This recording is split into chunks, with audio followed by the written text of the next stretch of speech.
दोस्तों, महाराष्ट्र के पुणे में एक लड़की पर अपने कथित प्रेमी के साथ मिलकर मंगेतर की हत्या का आरोप लगा है। हत्या का प्लान भी ऐसे किया गया जिसे देखकर पहली बार में पूरा केस हादसा लग रहा था, लेकिन फिर पुलिस जांच ने पूरी कहानी को नया मोड़ दे दिया। लोहागढ़ फोर्ट में हुई हत्या को शुरुआत में एक दुर्घटना बताया गया। कहा गया कि ट्रैकिंग के दौरान फोटो खींचते समय संतुलन बिगड़ गया और युवक 300 फीट गहरी खाई में गिर गया। घटना के बाद परिवार सदमे में था, मगर जैसे जैसे पुलिस जांच आगे बढ़ी, तस्वीर बदलती चली गई। मोबाइल रिकॉर्ड, सोशल मीडिया की जांच पड़ताल के बाद पुलिस अब इस मामले को कथित हत्या की साजिश के तौर पर देख रही है। उस पूरे केस में 3 किरदार हैं। पहले किरदार का नाम है केतन अग्रवाल, जिसकी हत्या हुई है। दूसरे किरदार का नाम है सिया गोयल, केतन के मंगेतर और हत्या का आरोपी। और तीसरे किरदार का नाम है दोस्तों चेतन चौधरी, जिसे सिया गोयल का कथित प्रेमी बताया जा रहा है। अब जांच के केंद्र में केतन की मंगेतर सिया गोयल और चेतन चौधरी का नाम है। दरअसल एक फ्रेंड जो चेतन चौधरी नाम का है, जो इस जहाँ पे ये लड़की इसकी फैमिली का काम है, मार्केट यार्ड में उनकी भी दुकान उधर ही है। तो इनकी आपस में कुछ 1 साल के आसपास से पहचान थी। तो इन दोनों ने ये प्लान किया और प्लान करने के बाद इस घटना को अंजाम दिया। और उस लोहगढ़ किले पे इन्होंने वो केतन अग्रवाल को धक्का दिया और वो नीचे गिरा और उसकी मृत्यु हो गई। और अधिक पूछताछ में इन्होंने कबूली भी दी है। फरवरी में मंगनी हुई थी, उसके बाद से कुछ ना कुछ चल ही रहा था।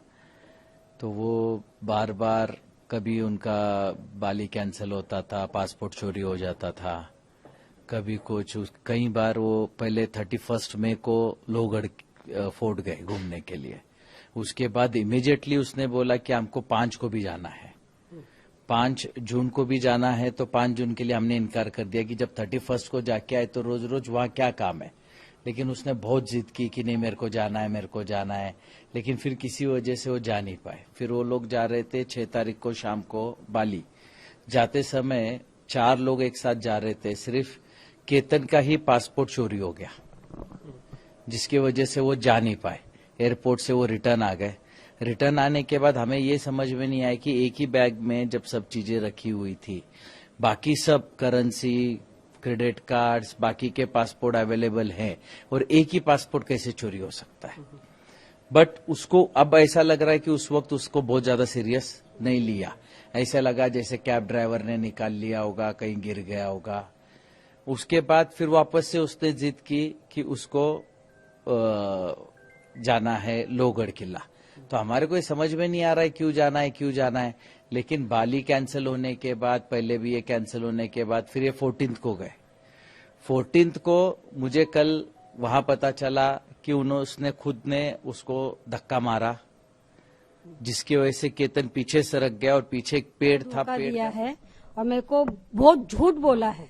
देखा जाए तो अभी बहुत सारी चीजें बातें आ रही है। बहुत झूठ बोला है उसने मेरे साथ। नहीं, उसको मौत की सजा चाहिए। उसको, उसके भाई को भी, उसके बॉयफ्रेंड के भी, उसके माँ को भी, उसके बाप को भी, और उसकी बुआ को भी। उसकी बुआ को तो पहले चाहिए, बुआ तो बहुत ज्यादा है, बुआ फूफा दोनों को चाहिए। 18 जून की सुबह अपनी मंगेतर के साथ उसका प्री बर्थडे सेलिब्रेट करने के लिए लोहागढ़ किले गया था, जहां सिया ने कथित तौर पर 19 जून को लोहागढ़ फोर्ट की ट्रेकिंग का प्लान बनाया। दोनों कपल ट्रेकिंग पर गए। इसी दौरान सिया ने चेतन को भी बुला लिया।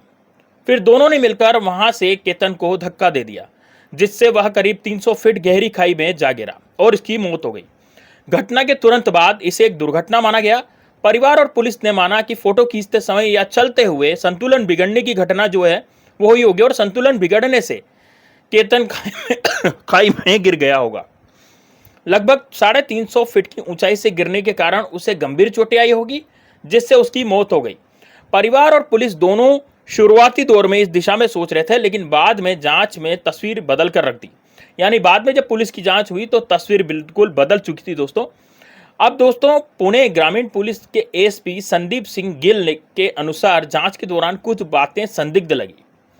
इसके बाद पुलिस ने मोबाइल फोन रिकॉर्ड्स और कॉल डिटेल्स यानी कि मोबाइल फ़ोन के रिकॉर्ड्स और कॉल डिटेल सोशल मीडिया की जांच के दौरान कथित तौर पर कुछ ऐसे तथ्य सामने आए हैं जिनके बाद मामला सिर्फ हादसे तक सीमित नहीं रहा। यह जो लड़की है सिया गोयल, इसका एक फ्रेंड जो चेतन चौधरी का नाम है, जो जहां पर यह लड़की इसकी फैमिली का काम है, वो इनकी भी दुकान उधर ही है। मतलब कि दोस्तों ये जो है ना चेतन चौधरी और ये इनकी दुकान भी उधर ही है। तो पुलिस के मुताबिक यह पहली बार नहीं है जब सिया ने केतन को मारने का प्लान बनाया था। इससे पहले 31 मई और 14 जून को भी कथित तौर पर एक कोशिश की गई थी। 14 जून को सांप के हमले का बहाना बनाकर केतन को घाटी में ढकेलने की कोशिश की गई थी, लेकिन सफलता नहीं मिली। हालांकि केतन को किसी तरह का संदेह नहीं हुआ और वह सुरक्षित लौट आया।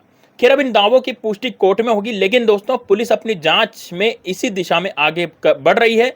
परिवार के मुताबिक शादी से पहले केतन और सिया ने बाली ट्रिप का भी प्लान किया था।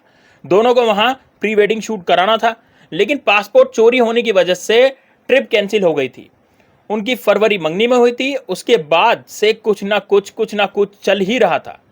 वो तो बार बार कभी उनका बाली ट्रिप कैंसिल होता था, कभी पासपोर्ट चोरी हो जाता था, कभी कुछ और कई बार तो वो पहले 31 मई को लोहागढ़ फोर्ट घूमने के लिए गए थे। उसके बाद इमीडिएटली उसने बोला कि हमको 5 को भी जाना है, तो 5 जून को भी जाना है। इसका मतलब कि 5 जून को भी उनको जाना है, तो 5 जून के लिए उन्होंने इनकार कर दिया कि भाई हाँ ठीक है मत जाना, है ना। तो 31 को जो रोज रोज इस तरह के बहाने जो है वो बना रही थी।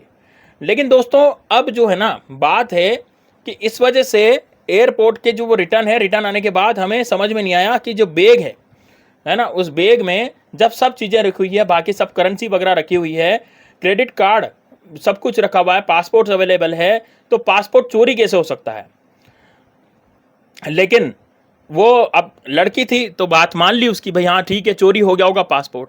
लेकिन यहाँ पर दोस्तों पासपोर्ट चोरी नहीं हुआ था, यहाँ पर लड़की ने खुद का अपना पासपोर्ट जो है फाड़ दिया था। तो मतलब इस तरीके से इस हत्याकांड ने केतन के पूरे परिवार को बहुत गहरा सदमा दिया है, क्योंकि इसी साल नवंबर में केतन और सिया की शादी होने वाली थी। 26 साल के जो केतन है वो पुणे जिले के गहुंजे के रहने वाले थे और परिवार के रियल एस्टेट कंपनी में डायरेक्टर थे। वहीं सिया पुणे के एक मसाला व्यापारी की बेटी है। दोनों की इस साल नवंबर में राजस्थान के उदयपुर में एक पैलेस में शादी होने वाली थी और मीडिया रिपोर्ट्स के मुताबिक मेहमानों के लिए 2 चार्टर्ड प्राइवेट विमान की व्यवस्था भी की गई थी। इतना ही नहीं, शादी पर करीब 17 करोड़ रुपए खर्च होने का अनुमान था। दोस्तों अब उसके जो पिता हैं, उसकी जो माता हैं, उन पर क्या बीत रही है, वो बोल रहे हैं कि भाई इनका जो बेटा चला गया है, इसका पूरी जिम्मेदार जो है वो सिया और उसका बॉयफ्रेंड है। ठीक है, अब उसकी माँ ने उसको बहू माना, सिया को जब बहू जैसा माना था, है ना, लेकिन उसके साथ उसने बहुत बड़ा धोखा दे दिया। उसको बहुत बड़ा जो है एक तरह से सदमा लगा है। तो जो शादी की इतनी तैयारी चल रही थी, उस शादी के लिए तो सिया तैयार ही नहीं थी। पुलिस की जांच के मुताबिक सिया केतन से शादी नहीं करना चाहती थी और उसे लगता था कि केतन उसके और चेतन के रिश्ते में रुकावट बन गया है, जिसके बाद दोनों ने मिलकर केतन की हत्या की साजिश रची। प्लानिंग के तहत सिया केतन को घुमाने के लिए लोहागढ़ किले पर ले गई। बाद में चेतन को भी वहीं बुलाया गया। इसके बाद दोनों ने केतन को किले से नीचे धक्का दे दिया। अब इस पूरे मामले में पुलिस चेतन और सिया दोनों को हिरासत में लेकर के पूछताछ कर रही है। साथ ही इस बात की भी जांच हो रही है कि कहीं इस पूरी घटनाक्रम में दोनों के अलावा कोई तीसरा शख्स भी शामिल तो नहीं था। पुलिस की जांच और मामले में जो भी अपडेट्स होंगे उनकी आप यहाँ पर नमस्ते इंडिया पर आप यहाँ खबरें देखते रहेंगे। दोस्तों देखिए, आप इस मामले में क्या कहना चाहेंगे। अभी सोनम रघुवंशी के केस जो है पिछले साल हुआ ही था। सोनम रघुवंशी जो थी उसका भी इसी तरह का जो है मामला सामने आया था। तो जब लड़कियों को शादी नहीं करनी है तो वो फिर मतलब किसी प्रेमी के साथ ही भागना है, तो वो फिर दूसरे के लड़कों को क्यों मार रही हैं। मेरा प्रश्न ये है, देखिए आप भी किसी के माँ बाप हैं, है ना, या फिर आप भी किसी के बेटे हैं या बेटी हैं, जो भी हैं, यदि आपको शादी किसी और से करनी है तो आप अपने माँ बाप से इसके बारे में क्यों चर्चा नहीं करते। क्यों बेटियाँ इस मामले में अपने प्रेमी के बारे में घर वालों को क्यों नहीं बताती है। बिल्कुल बताना चाहिए ताकि किसी की जान बच सके। दोस्तों जान बड़ी मुश्किल से जो एक पति पत्नी हैं वो अपने बेटे को तैयार करते हैं, है ना, और उनका तो इकलौता ही बेटा था। तो अब उन पर, उनके माँ बाप पर कितनी ज़्यादा गहरी चोट लगी होगी, इसका अंदाज़ा दोस्तों आप लगा सकते हैं। तो दोस्तों आप कमेंट बॉक्स में ज़रूर बताइएगा। साथ ही में दोस्तों इस वीडियो को लाइक करके कमेंट बॉक्स में आप अपनी राय जरूर लिखिएगा। और दोस्तों यदि चैनल पर नए हैं, मुझे आप पहली बार देख रहे हैं, तो मैं हूं शुभम अग्रवाल, आप देख रहे हैं नमस्ते इंडिया चैनल, और इसी तरह की अपडेट्स और खबरें हम आपको बताते रहते हैं। तो दोस्तों आपको क्या लगता है कमेंट बॉक्स में जरूर बताइएगा। साथ ही में दोस्तों इस वीडियो को ज़्यादा से ज़्यादा शेयर करें, ज़्यादा से ज़्यादा लोगों के पास पहुंचाएं। मिलते हैं नेक्स्ट वीडियो में, तब तक के लिए जय हिंद, जय भारत।